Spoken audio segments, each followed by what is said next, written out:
ndawana mvura muno murenje, iyo imvura inorapa. Jesu ndiye tsime reupenyu wangu, nasi ndachena ndawana mvura, ndawana mvura muno murenje, iyo imvura inorapa. Jesu ndiye tsime reupenyu wangu, nasi ndachena ndawana mvura. Jesu ndiye tsime reupenyu wangu, ini ndofara ndava mariri, biri kuna iye ndomuimbira, nasi ndachena ndawana mvura. Tsime reupenyu ndiye Jesu, uya nasi uponeswe iwen, ini ndofara nasi ndamuwana, nasi ndachena ndawana mvura, ndawana mvura, mvura muno murenje, iyo imvura murenje inorapa. Jesu ndiye tsime reupenyu wangu, nasi ndachena ndawana mvura, ndawana mvura, muno murenje, iyo imvura murenje inorapa. Jesu ndiye tsime reupenyu wangu, nasi ndachena ndawana mvura, nasi ndachena ndawana mvura, nasi ndachena ndawana mvura, nasi ndachena ndawana mvura, nasi ndachena ndawana mvura.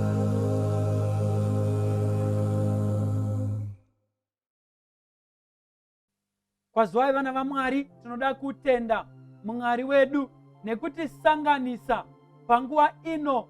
Isu taitirwa nyasha kuwana mukana uno wekuti tinzwe Mwari vachitaura nesu. Ichokwadi kuti panguva dzakadai tiri kurarama munguva dzakaoma. Munguva idzo, nguva yekuti tinzwe shoko raMwari inogona kunetsa. Saka kana tinge tawana mukana wakadai, ngatitendei Mwari nemhaka izvozvo. Toda kutenda kuti nguva ino tichabata mubhaibheri. Vane mabhaibheri tichamhanya pabhuku ramapisarema 77 pavhesi namba 16. Ndipo patichadzidza pfungwa yedu Mwari vachitiita zvakanaka. Musoro wedu wenyaya uchiti waters salute the Almighty God. Waters salute the Almighty God. Ngativerengei. Mvura zhinji yakakuonai Mwari, mvura zhinji yakakuonai ikatya, pakadzika pakabvunda. Rechirungu rinoti iro, the waters saw thee, O God, the waters saw thee, they were afraid, the depths were also troubled. Ngatinamatei. Baba vedu vari kudenga, Muponesi Jesu na Mweya Mutsvene, toda kutendai nekutitendera kunzwa muchitaura nesu. Taurai nesu takateerera. Muzita raJesu tanamata, amen. Toda kutenda Mwari nekutsanangura kuri kuita murume anonzi David, achitsanangura zviri Mwari uye zvinoitwa nenecha kana Mwari achinge asvika. David ari kuti panosvika vana veIsraeri pagungwa dzvuku, apo zvinhu zvanga zvisina kumira mushe. Nyaya iyi tikaiendera kubhuku raExodus chapter 14 tinoinzwisisa zviri nani. Vana veIsraeri vakakombwa nemakomo shure kuchiteera Farao mberi kuine gungwa dzvuku, vari parumana nzombe, zvinhu zvisina kumira zvakanaka. Vanodanidzira kuna Mwari wavo kumusoro kudenga. Mozisi anobva anzi naMwari, naiwe Mozisi, unosireko vana ava vachichema kwandiri? Enda mberi, nemhaka yekuti my presence is enough, it speaks louder than their prayers. Kungovapo kwangu ikoko kwakakwana. Saka David anoti, hazvina kunyanya kukosha panguva iyi kuti vacheme nemhaka yekuti Mwari paakangoonekwa nemvura zhinji, mvura yakabva yabvunda pasi pakadengenyeka, mvura payakangoona Mwari yakavhura yega nzira. Mukati meupenyu pane idzo nguva dzimwe tinochema kuna Mwari. We need to know that the presence of our God is enough. It actually speaks louder than our prayers. Moses anonzi ngavambomira kuchema, let them go forward. Moses is a great leader. Ndimutungamiri ane experience of leadership. Mwari anovimba nekutungamira kwa Moses. Kunyange maIsraelites anovimba nekutungamirwa naMoses.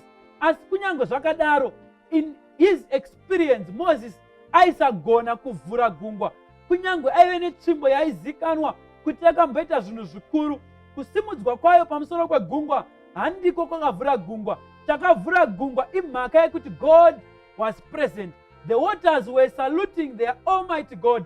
The waters were saluting the creator of the universe. The waters were saluting the army commander. The waters were saluting the chief commander of the heavenly forces. The waters were saluting the creator of the universe. The waters were saluting no one else but the eternal God. They were saluting their creator. They were saluting the man who was not caused to exist, but who caused the waters to exist. Saka mvura zhinji payakaona Mwari achiuya, yakabva yavhura nzira mukati meupenyu. Mukati meupenyu huno hwatinorarama pane mvura zhinji dziri pamberi pedu. Dzimwe dzacho tinofungidzira kuti dzinopedzwa nekuchema-chema. Hadzipedzwi nekuchema-chema. Dzimwe dzacho tofunga dzinopedzwa nekuchema kuvatungamiri vedu, sekuchema kwaita vana vaIsraeri kuna Moses. Hazvipedzwi naizvozvo, zvinopedzwa nepresence yaMwari. When God is in our lives, waters will salute.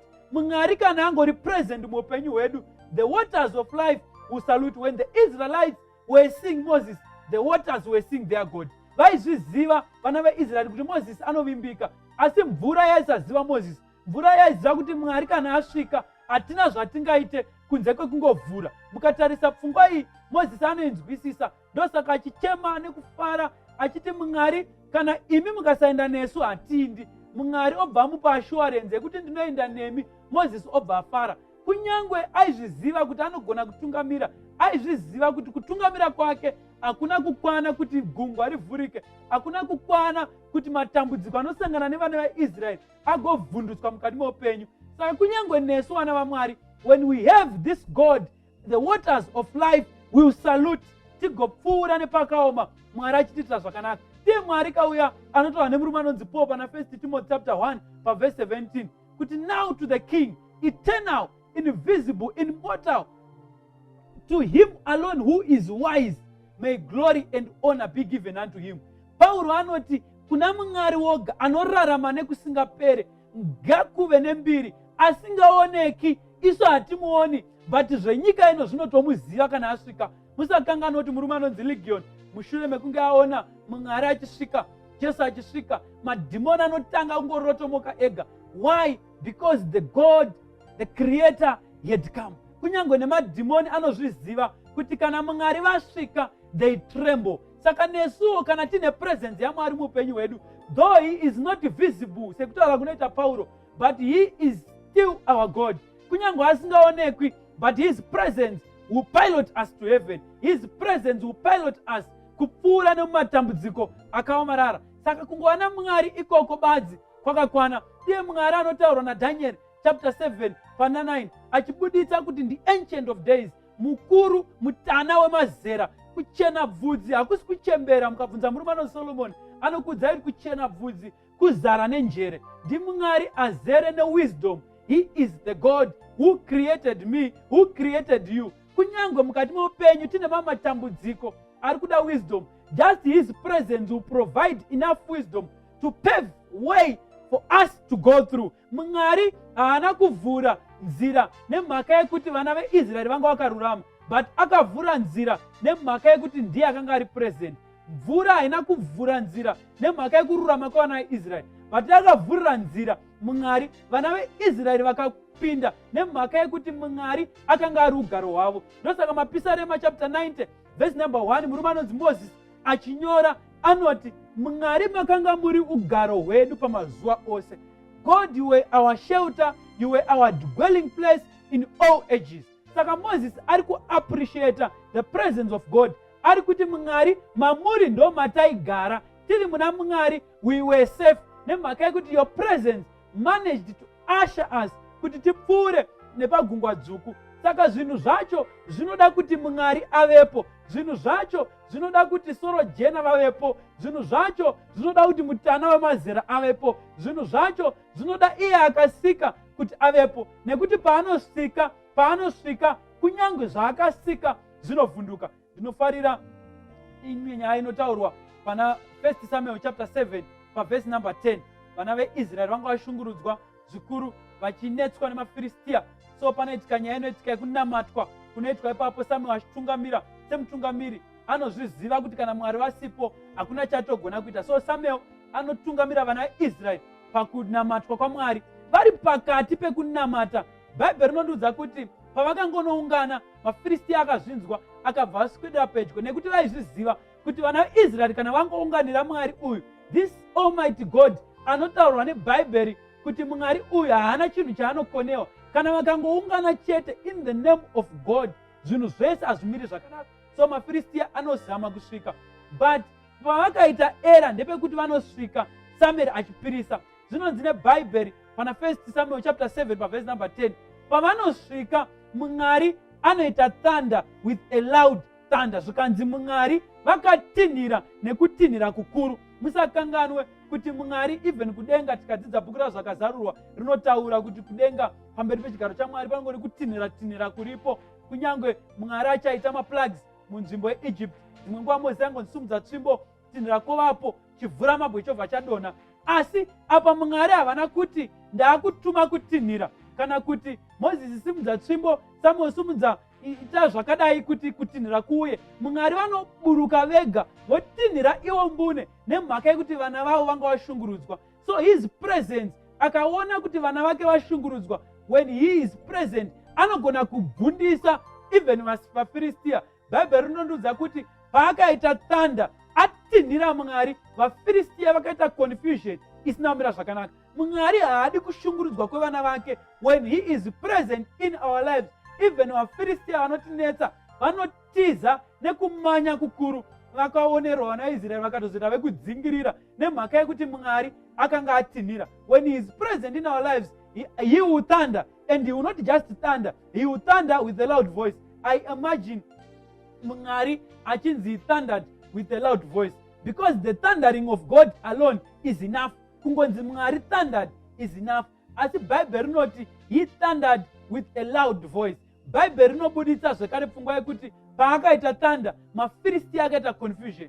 Tiri kunetseka nezvinhu zvakawanda zvatisiri kuziva kuti solution ndei. Let us let God thunder. When he thunders, nemhaka yekuti is the Almighty God, the creator of the universe. Paanongoita thunder Mwari, matambudziko anoita confusion, agomanya nekutiza. So we need to trust in this God. Ndiye anotaurwa uye nemurume anonzi David pana mapisarema 20 paverse number 7 kuti vamwe vanovimba nengoro dzemoto, vamwe vachivimba nemabhiza, asi isu tichaisa vimbo yedu muna Mwari wedu. Haatauri zvakawanda David, haatauri zviri Mwari, anongotaura kuti muzita raMwari imomo ndo matinoisa our trust. Rechirungu rinoti but we shall remember the name of our Lord. Nega ndikutaura mwana waMwari, remembering the name of our Lord is enough to solve the issues of life.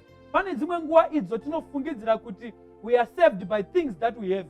Pane dzimwe nguva idzo tinofungidzira kuti zvatinazvo zvinotibatsira kupunyuka muupenyu. But let me tell you, pane dzimwe nguva idzo zvakatikomberedza zvinotadza kutibetsera. We need the Almighty God. Anotaurwa neBhaibheri pana Genesis 1 paverse 1 kuti Mwari akasika matenga nenyika. Haana kusika denga nenyika chete. Mukabvunza even shiri dzinokutaurirai kuti tiri mune rimwe denga rakasiyana nekudenga kuna Mwari. Mukabvunza even zuva nenyeredzi zvinokuudzai kuti tiri mune rimwe denga rakasiyana nekudenga kuna Mwari. Kwozoita denga rina Mwari. Mwari akasika matenga nenyika. That God who is able to speak things and exist. Zvinhu zvikangoudzwa neMwari kuti zvivepo, zvinobva zvavepo. Ndiye Mwari watinoda in such a time. Patinosangana nemacrisis issues eupenyu, zvinhu zvisina kumira zvakanaka. We need this God. Mwari wekuti kana achinge atinhira, kana ataura with his voice, things stand. Kunyange zvanga zvisipo zvinomira, kunyange utano hwanga husipo hunovapo. Mwari akangoti simuka, unotosimuka. Mwari akangoti izvi ngazviitike, zvinotoitika. Mwari akangoti ngatidai, zvinotoitika. Musakangana Mwari uyu ndiMwari ane simba rekukonzeresa zvinhu kuti zvivepo. Saka Mwari akatokonzeresa kuti pave nenzira ipo pasina nzira. Scientifically zvaisameka sense kuti vana veIsraeri vapfuure neipapo. Nyange dai vaida kuita mainjiniya akadzidza zvinengei, vaisagona kugadzira zvinotendera kuti vapfuure nepo. Farao ari kutendera, zvaigona kuvatorera maages kuti vagadzire, nemhaka yekuti shure kaFarao aitera. Ende Farao murwi wehondo, changamire anozikanwa kuti haana hondo dzailuza. Dambudziko raakaita nderekuti haana kutarisa shongwe yegore yetungamira vakomana. This cloud, the presence of God, ndo yakamurigira pasi, zvinhu zvikasamira zvakanaka. Kunyange Farao akatera mukati meupenyu hwedu, kunyange tine makomo kumativi ose, kunyange mvura zhinji dziri pamberi, when the cloud is there in our lives, kana presence yaMwari irimo muupenyu hwedu, we need to worry not, we need to fear not, because this God is the same God akarwira vana vaIsraeri kumashure. Nosaka Malachi 3 verse 6 ichibudisa pachena, ndiri Mwari waJakobo, handichinji, therefore we are not consumed. Nanhasi tiri vapenyu, hundo dzenyika ino tiri kukurira, mvura dzenyika ino dziri kuita pave way, nemhaka yekuti our God does not change. Dai Mwari vaisanduka even pasingle second, tingadai takaparara. But he is God, he has remained God, and he has remained faithful in our lives. Saka pfungwa iyoyo vana vaIsraeri vanoifarira, voitora. Svika nayo zvekare paJordan, vachisvika paJordan, Mwari anoudza Joshua kuti Joshua honaka, sekuva kwandaita naMozisi ndokwandichave newe. Zvichireva kuti Mwari ari kuudza Joshua kuti haasi Mozisi akavhura gungwa, ndini ndaivhura gungwa ini. Saka mavhuriro akaitika Red Sea ndo mavhuriro achangoitika Jordan. Saka Joshua anoudzwa kuti shamwari, enda pamberi, udza vaprista imini vaende pamberi vakatakura areka ine presence yaMwari. Mvura pavanongoitsika, because they are carrying the presence of God, mvura inobva yapatana to give way to their creator. Saka nyangwe gungwa dzvuku rakanga ravhurika, zvaisareva kuti vanhu ava vaifana kutemba tsvimbo yaMozisi nemhaka yekuti ndo yanga yasumudzwa. Vaifana kutemba the presence of God. Mwari anoshandisa nzira dzinogona kusiyana, but chinenge chichishanda is his presence. Handi zvinhu zvatinoshandisa, they are not the roads that we use. Mwari anongoshandisa his presence. Saka pavanosvika paJordan, Jordan inongotsikwa nevakomana vaivai, yobva yatovhura nzira. Haisi kuvhura nzira pamusana pevarume vakatakura, but iri kuvhura nzira pamusana pewacho ane varume, the presence of God. Saka vanopinda nepakaoma, vobva vaiyambuka zvakanaka. Regai ndikutaurire vana vaMwari, hatina nidhi yekutya zviri mberi kunze kwekuti tatokangana zviri kumashure. Kana takambopfuudzwa pamagungwa matsvuku naMwari nemhaka yepresence yake, waters of life saluting to the Almighty God, kana Mwari vakambotitendera kuti tingopfuura zvakanaka, let us still remember kuti kunyange nepaJordan Mwari vachatendera his presence kuti tipfuure. Hatina nidhi yekutya kumberi kuJordan. Tikakanganwa chete patakabviswa naMwari paRed Sea ndo patinotya. Asi kana tikarangarira izvo Mwari vakatiitira kumashure, ngatizivei kuti chokwadi Mwari vachaenda nesu mberi vachingotiitira. Handi kururama kwedu kupfuura makungwa, handi kururama kwedu kupfuura pamaJordan rivers, but it's because of God's presence. Mukatarisa murume anonzi Moses anoti pana Exodus chapter 34 verse number 6, achitsanangura Mwari anoti, Mwari makarurama, mune nyasha, mune ngoni zhinji. Adai dzisiri ngoni dzaMwari, vana havaisapfuura, nemhaka yekuti muwana ivavo ndo mune vakomana vanoshungurudza Mozisi. Muwana ivavo ndo muno vakomana vanoramba kunamata Mwari. Muwana ivavo ndo muno vakomana vanoumba chimhuru. They were not righteous, but it's because God is long suffering. It's because God was present. Kunyange nesu muupenyu patiri kuita meet the challenges of life, tichita proceed muupenyu, tichibudirira, let us not give credit to earthly things, but let us give credit to the presence of God. If it was not God, dai takaparara. Ndokutaura kunoita maPsalm 124, dai Mwari aisava nesu, dai Jehovha aisava nesu, tingadai takaparadzwa naSatani pachaitumwairira nekufashaira nehasha, tichida kutiparadza. Mvura zhinji dzinodzi dzingadai dzakatimedza, asi Mwari ngaakudzwe nemhaka yekuti takapunyuka seshiri yapunyuka panheyo yemuteyi. saka Mwari ngaakudzwe vana vaMwari. Tasvika panzvimbo ino nemhaka yaMwari. Ebenezer, God has taken us this far. The waters of life have been saluting, not because of our righteousness, not because of our presence, not because of our intelligence, not because of our education, not because of our status, background status, of our financial status, but they have saluted because of the presence of God. Kana Mwari yeyo, his presence continuously guide us. We know that we are safe and we know we need not to fear for tomorrow. Mwari vatikomborera, Mwari vatitira zvakanaka. Patinoenda mberi neupenyu, tisakanganwe kuti tine presence yaMwari mukati muupenyu. If we don't have that presence yaMwari, ngatikumbirei Mwari kuti ave muupenyu hwedu. Mwari akangova ugaro hwedu. If God is our shelter and our dwelling place, zvinoreva kuti hatina chatinotya, nekuti patinosangana nehondo dzenyika, patinosangana zvakasiyana siyana, they will pave way kuti Mwari vapfuure. Isu totora mukana wekuti we are dwelling in God. Mwari vatikomborera, Mwari vatira zvakanaka, ngatinamatei. Baba vedu vari kudenga, ponesi Jesu naMweya Mutsvene, toda kukutendai Mwari nemhaka yekuti muri Mwari wedu. Toda kukutendai nemhaka yekutidzidzisa kuti mvura zhinji dzegungwa dzvuku hadzina kuvhunduka Mozisi, hadzina kuvhunduka tsvimbo yaMozisi, hadzina kuvhunduka vana veIsraeri, asi dzakavhunduka imi Mwari wedu, dzikabva dzaona kuti hapana chimwe chatingaite kunze kwekuvhura nzira kuti vana veIsraeri vapfuure. Saka zvadzaivhurira mvura, zvayaivhurira nzira, yakanga iri presence yenyu imi Mwari. Vana veIsraeri vakatorawo mukana wokupfuura as your children. Nesu tibatsirei to be connected to you, to be connected to your presence. Nemhaka yekuti mukangova present mukati muupenyu hwedu, you Almighty God, even the waters of life will salute. Tibatsirei kuti tirangarire chinhu ichi, kuti when the devil seems to be mighty, you prove to be God the Almighty. Tibatsirei matambudziko paanoita seanosimuka, tirangarire kuti matambudziko iwayo ane imwe nguva iyo anohwarariswa nemi Mwari. Tidzidzisei, tikomborerei, mutibatsire kusatya. Imi muri chigaro chedu, imi muri shelter yedu, imi muri ugaro hwedu. Sara Jesu tanamata, amen. Mwari vakukomborerei, Mwari vave nemi, amen.